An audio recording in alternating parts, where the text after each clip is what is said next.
Hello and welcome to episode 102 of A Couple of Things.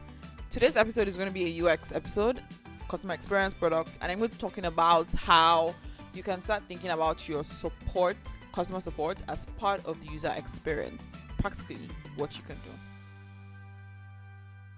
We know that in an ideal world, everything is perfect and there's no usability issues, no understandability issues. Everything is perfect with your product. Nobody will ever need to contact support. But we know that's not the case. People have questions, they have issues, they'll call you, they'll email your support team, they'll send a DM on Twitter. And a lot of the time we focus on fixing it on the design side and fixing it on optimizing the user experience. But we don't think about how can we make that experience of even talking to support, even contacting support and engaging with support, how we can make that experience good for the customer and use that as a recovery point from a bad experience. This is important because the user's experience is not just about their interaction with the product or the service that you are offering. It's also about every part of their interaction with every part of your organization or product. And so at every point in their journey, you have to be thinking about how can we make this a good experience for the customer or a good experience for the user, because the customer is not always the user. The buyer is not always the user of the product. And going further still, why does this even matter? It's because people tend to remember negative things more.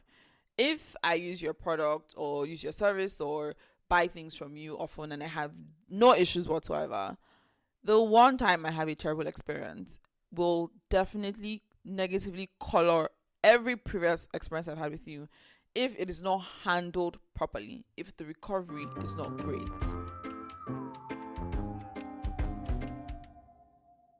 Just recently, my sister was talking to me about there's this vendor that she's bought a lot of shoes from before, and now she had an issue with the last order that she placed, and the service was so bad, the experience was so bad that she's never going to buy from this person again. And I've also had situations like that. It's like I buy from someone often, no issues, and then they just handle a negative experience so terribly that it's like I'm not going to do this again. And this is common. I read a report one time, and it's like 42% of people reported that they had stopped using a business as a result of poor customer service. So even if everything else is good, like you go to a restaurant, the food is really good, but then the staff is really terrible, you may not go back there again, even though you enjoy the food. And the service, like the thing you go to a restaurant for is to eat food. So how do you, in thinking of customer support as part of the user's experience, where can you start from? So the first thing is to be proactive. When you know that there's an issue, then you want to be ahead of it. And it doesn't then mean that you have to send an announcement to all your customers about the issue. So for example, there's this banking app I used to use when I was in Nigeria, and anytime they had an issue, they will send a notification to the entire customer base, send you a phone notification that shows up on your notification panel.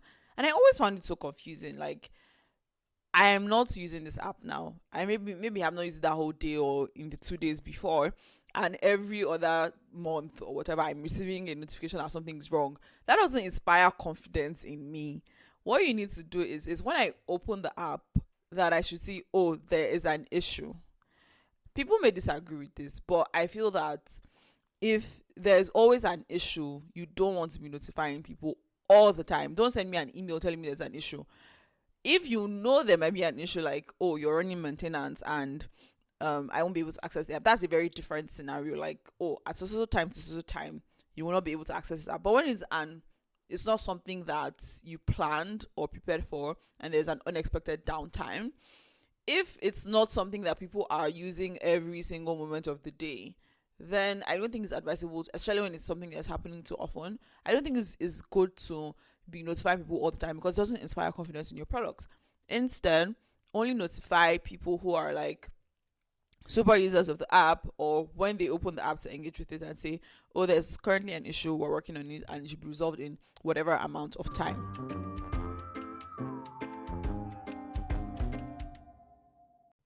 Another annoying thing that happens that customers do not like is when support responses are slow and impolite. If a customer is contacting your support team, they are already not in a good mood. They are already unhappy. And so when the customer support person is not responsive or is rude in their response or doesn't seem to be trying to help them, that just increases their frustration level. And so in responding to those customers who may be already upset, it's important that you try to resolve the issue politely. And this is also not an excuse for customers to be rude, because like I've been on customer support and people are rude. Don't be rude to customer support people. They are not the reason for the issue and they're just trying to help, okay? And on your team side, it definitely helps you if you have like standard operating procedures and scripts and templates and things that your customer support team can use to recover from issues like that. So maybe a customer sent a complaint an hour ago, 2 days ago, and nobody responded. There, you should have scripts and ways to recover that experience to make the customer not as upset as before. So I've written about this topic before, and I have some sample scripts and templates that you can use, and I will link to that in the show notes as well. Something that your standard operating procedure scripts, templates, and all of those things can help you with is sticking to a good tone, a positive tone. I've seen instances where customer support was very condescending, and I was like, what is happening? Don't be condescending, don't be rude, don't speak down to people, don't be like, yes, you can think it's like the answer is quite obvious, but don't be rude, don't say that. Like, don't call your customer an idiot because they don't know how to do something. So how you talk about your customers, very, very important, as important as how you talk to them.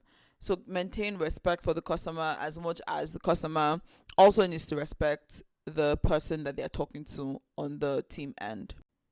And finally, don't leave people hanging, especially when it's an email or chat thread. I've had times where I contacted customer support about something and nobody replied to me until like 3 days later. And it's like, if you're working on the solution, if it's taking long, let me know that something is happening. Don't just ghost me for 3 days or a week and then come back and tell me something. That is not a good experience. That is not an encouraging experience. So don't do that. Follow up, keep in touch, let the customer know that you're actually working on the solution, something is happening, and where possible, explain what the issue is, why it's taking longer, and just don't leave people hanging. Hope this helps. Bye. Thank you for listening to today's episode of A Couple of Things. If you found anything insightful, interesting, or you enjoyed this episode, please do share. And remember to like, if you can, wherever you listen to your podcasts, leave a comment, subscribe, so you get the future episodes. Thanks. Before you go, this is a reminder that you can ask me to talk about a specific topic or answer a question that you have by filling the form in the show notes to submit your suggestion or question. Bye.